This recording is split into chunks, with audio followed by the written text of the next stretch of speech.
नमस्कार दोस्तों, स्वागत है आपका हमारे YouTube channel power of control and instrumentation में। दोस्तों, जैसा कि हमने पहले काफ़ी इंस्ट्रूमेंट के रिगार्डिंग काफ़ी वीडियोस बना रखे हैं, उनमें हमने आपको लेवल स्विच, आपको pressure transmitter, differential pressure transmitter, different type के ट्रांसमीटर्स, या फिर हम बात करें स्विचेस, या फिर बात करें इंस्ट्रूमेंट का हमने चर्चा किया है और उनका आपको वर्किंग और उनका प्रिंसिपल और उनका यूज, उनका एप्लीकेशन सब कुछ बताया है।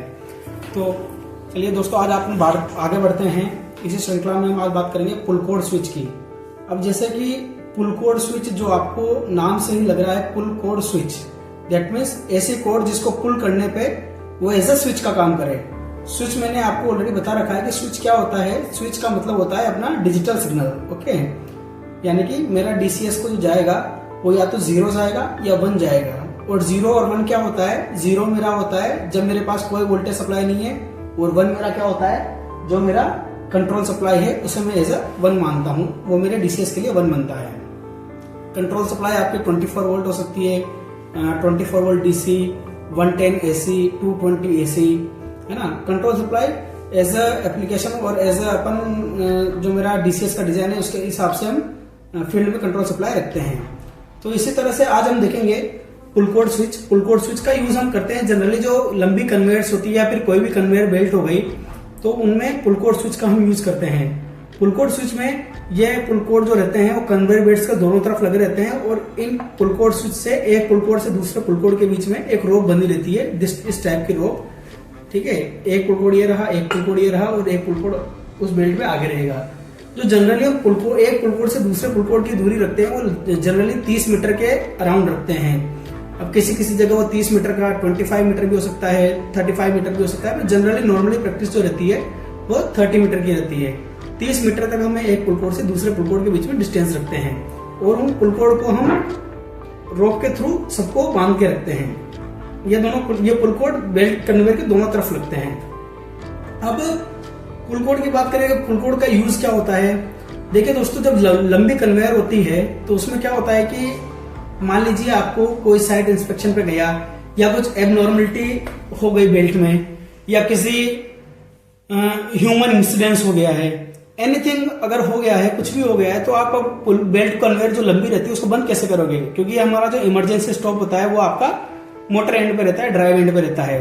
तो कन्वेयर बेल्ट्स को स्टॉप करने के लिए पुल कोड एक ऑप्शन होता है। इसमें कोई भी व्यक्ति या मनुष्य जब इस रोप को पुल करता है, रोप को खींचता है, तो इसमें लगा लीवर एक्टिवेट हो जाता है, और लीवर के एक्टिवेट होने से क्या होता है कि ये आइदर इस साइड का पुल कोड खींचता है, आइदर उस साइड का पुल कोड खींचता है। क्योंकि ये जो लीवर रहता है, एक को हम ऊपर रोप को हम लीवर के एक को ऊपर की तरफ बांधते हैं और एक को नीचे की तरफ बांधते हैं। तो मैं जब भी रोप को खींचूंगा तो आइदर ये वाला लीवर एक्टिवेट हो जाएगा या फिर ये वाला लीवर एक्टिवेट हो जाएगा, ठीक है। अब इससे हमको फायदा क्या हुआ? जैसे ही कोई भी इस लीवर को खींचेगा तो मेरा स्विच एक्टिवेट हो जाएगा, और डीसीएस को इंडिकेशन चला जाएगा कि किसी ने साइड पे पुल कोड एक्टिवेट किया है। तो थ्रू इंटरलॉकिंग और थ्रू लॉजिक वो उस कन्वेयर बेल्ट को बंद करा देता है। डीसीएस जो अपना रहता है वो उस कन्वेयर बेल्ट को इंटरलॉकिंग के थ्रू बंद करा देता है, ठीक है। अब इसका यूज हम जनरली ह्यूमन सेफ्टी के लिए करते हैं, क्योंकि मान लीजिए कि बेल्ट में कहीं कोई साइट इंस्पेक्शन पे गया और उसने देखा कि बेल्ट में कुछ कट लग गया है, कुछ डैमेज हो गई है, या उसको बेल्ट को रोकना हो, इमीडिएट उसको स्टॉप करना हो, तो वो साइड से पुल कोड लगा सकता है। या फिर साइड पे मान लीजिए कोई व्यक्ति है जो कि बेल्ट में एक्सीडेंट किसी का हो गया है, तो उस केस में भी पुल कोड जो रोप रहती है उसको वो लीवर पुल कोड रोप को वो खींच के, या फिर जो उसका सहकर्मी है वो रोप को खींच के बेल्ट को बंद करा सकता है। तो ये पुल कोड रोप का एक एप्लीकेशन है जो कि सेफ्टी पॉइंट ऑफ व्यू से हर कन्वेयर बेल्ट पे होना ही चाहिए, ठीक है। ठीक है दोस्तों, तो पुल कोड क्या है कि आप समझ गए कि पुल कोड क्या होता है, और कन्वेयर बेल्ट में अपन इसका यूज करते हैं। आज हम देखेंगे अब इसकी वायरिंग कैसे होती है और डीसीएस पर इसका सिग्नल कैसे जाता है, ठीक है। तो पुल कोड, जैसे कि जनरली जो हम पुल कोड यूज करते हैं वो हम जयश्री के यूज करते हैं, जयश्री मेक के, ठीक है। अब इसमें क्या होता है कि एक लैंप रहता है, और कुछ कॉन्टेक्ट्स होते हैं जिनके थ्रू जो रिटर्न रहता है वो डीसीएस को जाता है। तो लैंप क्यों होता है? पहली चीज तो लैंप इसलिए होता है क्योंकि साइट पे कौन सा पुल कोड एक्टिवेट हुआ, जो भी पुल कोड एक्टिवेट होगा उसका ये लैंप ग्लो हो जाएगा। ये देखिए, अगर मैं इस पुल कोड को एक्टिवेट करता हूँ तो ये वाला लैंप एक्टिवेट हो गया। अगर मान लीजिए किसी ने कोई आगे वाला पुल कोड खींचा तो इसका लैंप एक्टिवेट हो गया। ठीक है, तो इससे ये पता लगता है कि कौन सा पुल कोड आपका साइट पर एक्टिवेट हुआ है। तो वो उस पुल कोड पे जाते हैं और देखते हैं कि क्यों पुल कोड लगा हुआ है, किस किस रीजन से किसी ने पुल कोड लगाया है, उस पुल कोड को वो देखते हैं और फिर उसके बाद में बेल्ट चलाने का या जो भी है उसका बेल्ट चलाने का क्लियरेंस देते हैं। ठीक है, अब बात आती है कि इसकी वायरिंग कैसे होती है। ठीक है, तो जैसे जयश्री का मेरे पास ये पुल कोड है, इसमें लिखा हुआ है कि lamp supply voltage 110 220 volt AC. That means मैं लैंप को जो सप्लाई दूंगा वो 110 से 220 वोल्ट एसी के बीच में दूंगा। किसी किसी पुल कोड में क्या रहता है कि 110 और 220 की जगह यहाँ पर 24 वोल्ट भी लिखा हुआ रहता है। दैट मीन्स लैंप की सप्लाई आपकी 220 वोल्ट रहेगी। और जो इसमें कॉन्टैक्ट रेटिंग रहती है, कॉन्टैक्ट रेटिंग की भी जो वोल्टेज सप्लाई रहती है वो यही अपन एज ए यही कंसिडर करते हैं कि आप उसमें 110 या 220 वोल्टेज तक उसका जो कॉन्टैक्ट रेटिंग है उसमें आप सप्लाई दे सकते हो। ठीक है, अब क्या होता है दोस्तों कि मान लीजिए मेरे को डीसीएस पे सिग्नल लेके जाना है ना, और मेरी कन्वेयर बेल्ट है 1 किलोमीटर की, और 30 मीटर पे अगर मैं पुल कोड लगाऊंगा तो मेरे पुल कोड कितने हो गए, लगभग मेरे जो पुल कोड की क्वांटिटी हो गई वो हो गई 100 मीटर में आपके 3 पुल कोड, तो 1000 मीटर में आपके कितने हो गए, 30 पुल कोड हो गए। ठीक है, अब एक पुल कोड का अगर मैं रिटर्न में डीसीएस में लेके जाऊंगा तो 30 पुल कोड का रिटर्न लेके जाने में मेरे को पहली चीज तो मेरे को डीसीएस पे 30 पुल कोड के जो डीआई है, जो डिजिटल इनपुट है वो असाइन कराने पड़ेंगे। तो उससे मेरे जो डीआई मॉड्यूल है उसकी क्वांटिटी बढ़ेगी। दूसरा, हर एक पुल कोड से जब मैं वायरिंग लेके जाऊंगा तो मेरे केबल की कॉस्टिंग बढ़ेगी। तो इससे बचने के लिए हम लोग क्या करते हैं कि 4-4 के ग्रुप में या 5-5 के ग्रुप में हम एक सिग्नल डीसीएस को लेके जाते हैं। मान लीजिए अगर 1 किलोमीटर की बेल्ट है तो 5 पुल कोड का हमने एक ग्रुप बनाया और उन एक ग्रुप का हम डीसीएस में एक डीआई ले गए, फिर अगले 5 ग्रुप का एक डीसीएस में एक डीआई ले गए। तो इससे क्या होगा, हमारी केबल भी बचेगी और मेरे डीसीएस पर जो सिग्नल की कॉस्टिंग है या जो मॉड्यूल की क्वांटिटी है वो भी मेरी कम होगी, है ना। तो इसीलिए हम लोग क्या करते हैं कि पुल कोड का जो ग्रुपिंग रहता है वो हम बनाते हैं। अब पुल कोड का ग्रुपिंग कैसे बनाते हैं, उसकी वायरिंग कैसे होती है, इसके ऊपर हम चर्चा करेंगे। उससे पहले हम देख लेते हैं इसका वर्किंग। हम लोगों ने देख लिया है, ये मेरा एक पुल कोड का सेट है जिसमें मैंने क्या कर रखा है कि 2 पुल कोड की एक सीरीज बनाई हुई है। ठीक है, और ये मेरी एक रोप है। अगर मैं इस रोप को खींचूंगा तो मेरा ये वाला पुल कोड एक्टिवेट हो जाएगा और आप देख सकते हैं कि डीसीएस में जो मेरा रिटर्न वोल्टेज जा रहा है वो रिटर्न वोल्टेज भी यहाँ पर कम हो गया है ना। ये बेसिकली 0 होना चाहिए पर ये 0 नहीं होके 24 वोल्ट दिखा रहा है। दैट मींस इसमें कुछ लीकेज वोल्टेज है, उसको हम ग्राउंडिंग करेंगे तो वो लीकेज वोल्टेज भी अरेस्ट हो जाएगा। ऐसे ही जैसे मैंने ये पुल कोड एक्टिवेट किया तो इसमें लैंप जला और मैं डीसीएस का जो सप्लाई वोल्टेज है वो कट हो गया, तो मेरे को डीसीएस से पता लगेगा कि साइड पे मेरे को रिटर्न मिलना बंद हो जाएगा। तो पता लगेगा कि इस बेल्ट का पुल कोड एक्टिवेट हुआ है, तो थ्रू द लॉजिक वो बेल्ट को बंद कर देगा। ठीक है, और कई जगह डायरेक्ट इसका कॉन्टेक्ट हम पैनल के हार्डवायर इंटरलॉक में भी लेते हैं ताकि लॉजिक से ना होकर वो हार्डवायर से बंद करा देवे। अब जैसे देखिए मैंने वापस इसको हेल्दी किया तो इसमें सप्लाई वोल्टेज वापस ये मैं वोल्टेज थोड़ा बढ़ा देता हूँ, 220 आ गई है। अब जैसे कोई आगे वाला पुल कोड एक्टिवेट किया तो इसका भी लैंप ग्लो हो गया और ये वोल्टेज इसमें डाउन हो गया। ठीक है, तो ये हमारा एक सीरीज रहता है। अब इसके आगे ये मैंने 2 पुल कोड की बनाई है, ये 1 2 3 4 पुल कोड की मैं एक सीरीज बना सकता हूँ और उनका एक डीआई ले सकता हूँ। ऐसे ही 5 पुल कोड की भी मैं एक ग्रुप बना सकता हूँ और उनका एक डीआई ले सकता हूँ। तो उससे क्या होगा कि मेरा केबल बचेगा और मेरा जो है मॉड्यूल का जो क्वांटिटी है वो भी कम होएगा। और तीसरी जो एक बेनिफिट है वो मेरा ये भी रहेगा कि जो मेरा डीसीएस पे स्काडा में इंडिकेशन करता हूं तो उनको मैं इंडिकेशन भी इजीली कर पाऊंगा। जैसे पुल कोड ग्रुप 1 गया है, मेरा पुल कोड ग्रुप 2 गया है, तो आदमी डायरेक्ट वहीं उसी लोकेशन पे जाएगा, पर्टिकुलर लोकेशन पे जिस लोकेशन का पुल कोड आपका एक्टिवेट उसमें दिखा रहा होगा स्काडा पे। अगर ग्रुप 1 का दिखा रहा होगा तो ग्रुप 1 के एरिया में जाएगा, ग्रुप 2 का दिखा रहा होगा ग्रुप 2 के एरिया में जाएगा। तो इससे क्या होता है कि हमको बहुत बेनिफिट रहता है सीरीज बनाने से। अब बात करते हैं हम इनकी सीरीज कैसे बनती है। ठीक है, उससे पहले मैं आपको दिखा देता हूँ।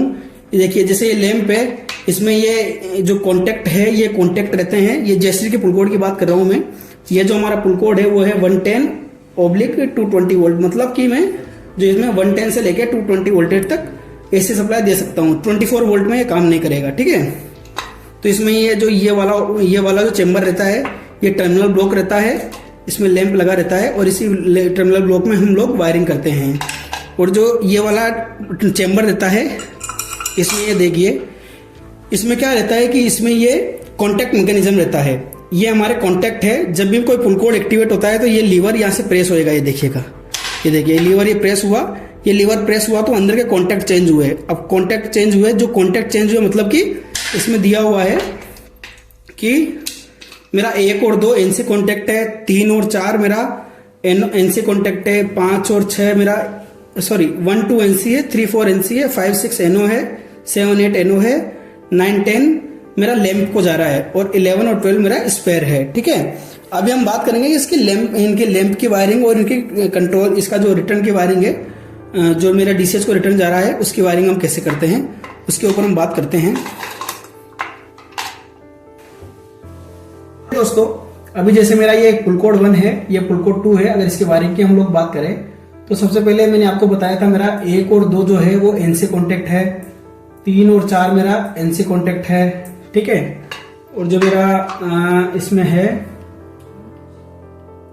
9 और 10 जो मेरा कॉन्टैक्ट है वो लैंप के लिए जा रहा है। ठीक है, 9 और 10 लैंप को जा रहा है। ठीक है, और अभी इसमें लैंप को जो कॉन्टैक्ट जा रहा है वो कैसे जा रहा है वो मैं आपको बता देता हूं। सबसे पहले जैसे ये 5 नंबर एक मेरा टीवी है, 5 नंबर से पहले ये जा रहा है एनओ पे। ठीक है, एनओ पे जो जा रहा है और फिर ये जा रहा है 6 नंबर टीवी पे। ठीक है, फिर 6 से ये जा रहा है 9 पे और फिर जा रहा है ये लैंप को, और लैंप से जा रहा है मेरा ये 10 पे। ठीक है, ये मेरा एनओ कॉन्टैक्ट है, 5 और 6, 5 और 6 मेरा एनओ कॉन्टैक्ट है। ये मेरा लैंप को जा रहा है, 5 और 6 एनओ है, 6 से मेरा इंटरनल वायरिंग होके 9 पे जा रहा है और 9 से फिर ये 10 पे मेरा लैंप को जा रहा है। अभी हम देखते हैं कि ये अब क्या होगा कि जब मैं किसी भी पुल कोड को एक्टिवेट करूंगा तो मेरा बेसिकली क्या होना चाहिए, जो मैं 5 और 6 पे जो फेज न्यूट्रल दूंगा तो यहाँ पर जो एनओ कॉन्टैक्ट है वो एनसी होता है जब भी कोई पुल कोड एक्टिवेट होता है, और जो मेरा जो रिटर्न वोल्टेज जो मेरा डीसीएस को जा रहा है वो एनसी से एनओ होता है। तो मेरे को रिटर्न वोल्टेज की जो वायरिंग है वो एनसी पे करनी पड़ेगी और लैंप की वायरिंग ऑलरेडी एनओ पे इसने इंटरनली करी हुई है, तो मेरे को बस 5 और 10 पे न्यूट्रल देना है, फेज और न्यूट्रल देना है। तो देखिए बात करते हैं, सपोज करिए मेरा पुल कोड 1 है तो मैं ये एक वायर लेके जाऊंगा, पहले ये फेज मेरा हो गया। ठीक है, और ये मेरा डीसीएस के लिए रिटर्न हो गया, ये रिटर्न हो गया। ठीक है, ये रिटर्न हो गया, ये मैं लेके जाऊंगा 1 नंबर टीवी पे, और जो रिटर्न रहेगा इसको मैं स्पेयर नंबर 11 नंबर टीवी पे लेके जाऊंगा। ठीक है, अब मैंने आपको बोला था कि 1 और 2 मेरा एनसी है, जो 2 नंबर का मेरा टीवी है, 2 नंबर का टीवी, उस 2 नंबर की टीवी से मैं अगले पुल कोड के लिए फेज लेके जाऊंगा, क्योंकि 1 और 2 मेरा क्या है, एनसी कॉन्टैक्ट है। ठीक है, और ये अगले टीवी के मैं 1 नंबर पे लेके जाऊंगा, अगले पुल कोड की 1 नंबर पे, और जो मेरा अगला पुल कोड का जो इसका एनसी कॉन्टैक्ट है 2 नंबर। ठीक है, तो यहां पर जो मैंने 11 नंबर पे वायर लगाया था उसको मैं सीधा लेके चला जाऊंगा 2 नंबर पे। ठीक है, अगर मान लीजिए इसी जगह मेरा पुल कोड 3 पुल कोड की मैं सीरीज रखा था, पुल कोड 3 अगर मैं बात करूं तो मेरा फर्स्ट पुल कोड का जो वायर है जो मैंने स्पेयर पे लगाया था वो 2 नंबर पे नहीं आके ये भी मेरा 11 नंबर पे आता है स्पेयर पे, और 2 नंबर से फिर ये अगले पुल कोड के 1 नंबर पे जाता है। ठीक है, क्योंकि 1 और 2 मेरा एनसी है। तो बेसिकली क्या होता है कि जो मेरा लास्ट वाला पुल कोड रहता है उसको मेरे को एनसी में रखना पड़ता है, वो एनसी वाले टीवी पे लगेगा, बाकी जो बीच वाले पुल कोड रहेंगे वो उसका रिटर्न वायर मेरा 11 नंबर की या स्पेयर नंबर वाले टीवी पे लगेगा। ये मैं पुल कोड स्विच जो जेसरी के रहते हैं उसकी बात कर रहा हूं, बाकी अलग पुल कोड में अलग वायरिंग हो सकती है, जैसे मैं के पुल कोड स्विच की बात कर रहा हूं। ठीक है, अब दूसरा मेरा रहता है लैंप की वायरिंग। तो लैंप की वायरिंग सिंपल है, इसमें कुछ ही नहीं करना, ऑलरेडी इसने 5 और 6 पे एनओ कॉन्टैक्ट लिया हुआ है, तो मेरे को सिंपल फेज जो देना है वो 5 नंबर पे देना है, और मेरा जो रिटर्न रहेगा वो न्यूट्रल रहेगा, रिटर्न नहीं सॉरी न्यूट्रल जो रहेगा वो 10 नंबर पे दे दूंगा। ठीक है, और ये आगे से आगे ऐसे बढ़ता रहेगा, ये 5 पे और ये 10 पे, फिर अगले में ये 5 पे और ये 10 पे। ठीक है दोस्तों, तो हमको बस ये ध्यान रखना है कि जो मेरा फेज जो और जो रिटर्न है, ठीक है, जो फेज और रिटर्न में दे रहा हूं उसकी वायरिंग मेरे को ध्यान में रखनी है।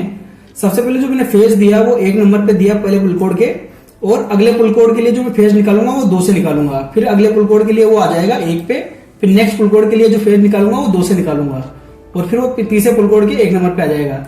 बस जो मेरा लास्ट वाला पुल कोड रहेगा उसको मैं एनसी कॉन्टेक्ट पे रखूंगा, रिटर्न वायर, बाकी मैं सब में मैं स्पेयर टीवी पे रखता जाऊंगा। अब इसमें क्या होगा, मान लीजिए किसी ने 1 नंबर पुल कोड ऑपरेट किया, 1 नंबर पुल कोड एक्टिवेट किया, तो 1 और 2 मेरा क्या है, एनसी है, ये एनओ होगा, ये एनओ हुआ तो मेरा रिटर्न वोल्टेज कट हो जाएगा, क्योंकि फेज तो यहीं से जा रहा है। अब 1 और 2 मेरा एनओ हो गया फर्स्ट पुल कोड का ही, तो मेरा को रिटर्न आना बंद हो जाएगा, तो मेरे को डीसीएस पे 0 मिलेगा, ठीक है, कंट्रोल वोल्टेज 0 मिलेगा, तो मैं क्या समझूंगा कि अभी पुल कोड एक्टिवेट हुआ है। ऐसे ही अब 5 और 10 पे मेरा क्या था, एनओ कॉन्टेक्ट के थ्रू लैंप था, तो जैसे ये कोई भी पुल कोड लगेगा, जैसे पुल कोड 1 लगा तो इसका एनओ कॉन्टेक्ट एनसी होगा, तो इसका लैंप ग्लो होगा और रिटर्न वोल्टेज मेरे को सभी की बंद हो जाएगी। ऐसे मान लीजिए अभी इसको किसी ने ऑपरेट किया, इसको किसी ने ऑपरेट किया, तो अब क्या होगा, 5 और 10 मेरा एनओ कॉन्टेक्ट के थ्रू लैंप है, तो इसका भी लैंप जल जाएगा मेरा, और मेरा क्या होगा, 1 और 2 एनसी था, तो 1 और 2 एनसी था, तो ये भी एन हो जाएगा, तो मेरा ऑलरेडी वापस फिर से रिटर्न वोल्टेज कट हो जाएगा। तो इस तरह से हम जयश्री मैक के पुल कोड की वायरिंग करते हैं, जो कि जनरली हमारे सीमेंट प्लांट में यूज होती है। सेम जो जयश्री के जो बेल्ट स्विच होते हैं दोस्तों, सेम वायरिंग जयश्री के बेल्ट स्विचेज में भी होती है, उसमें भी हम लोग लूपिंग बनाते हैं। जो बेल्ट स्विच रहते हैं वो जनरली बेल्ट कन्वेयर के 50-50 मीटर पे लगते हैं, जिस बेल्ट स्विच हमको दिखाते हैं कि बेल्ट हमारा आउट तो नहीं हो गया है, या बेल्ट अगर आउट होता है तो वो डीसीएस पे इंडिकेशन हो जाता है कि आपका बेल्ट साइड पर बेल्ट आउट चल रहा है, आप उसको जाके एडजस्ट करिए, ठीक है। तो उससे हमको साइड पे पता लगता है कि बेल्ट मेरा आउट चल रहा है बेल्ट स्विच के थ्रू। उसमें भी सेम वायरिंग होती है, सेम ग्रुपिंग होती है, ठीक है दोस्तों। जो जयश्री के पुल कोड होते हैं उसमें भी लैंप इंडिकेशन देता है। अगर किसी में लैंप नहीं रहेगा, जयश्री के कुछ पुल कोड ऐसे भी रहते हैं जिसमें लैंप नहीं रहता, तो उसमें ये फेज और न्यूट्रल की हमको जरूरत नहीं पड़ती, उसमें केवल आप फेज लेके जाओ और रिटर्न आपको कुल मिलाकर रिटर्न लाना है। स्विच का मतलब क्या हुआ दोस्तों, स्विच का मतलब जनरली जैसे कि हम कहीं पे भी अपने घर में भी अगर हम यूज करते हैं स्विच का मतलब जैसे मैंने फैन का स्विच ऑन कर दो, या फिर लैंप का लाइट का स्विच ऑन कर दो, तो स्विच का मतलब क्या हुआ, स्विच का मतलब मैं एक तरह से उसको जो मेरा फेज का जो कॉन्टेक्ट है वही मैं उसको कनेक्ट और डिस्कनेक्ट कर रहा हूं।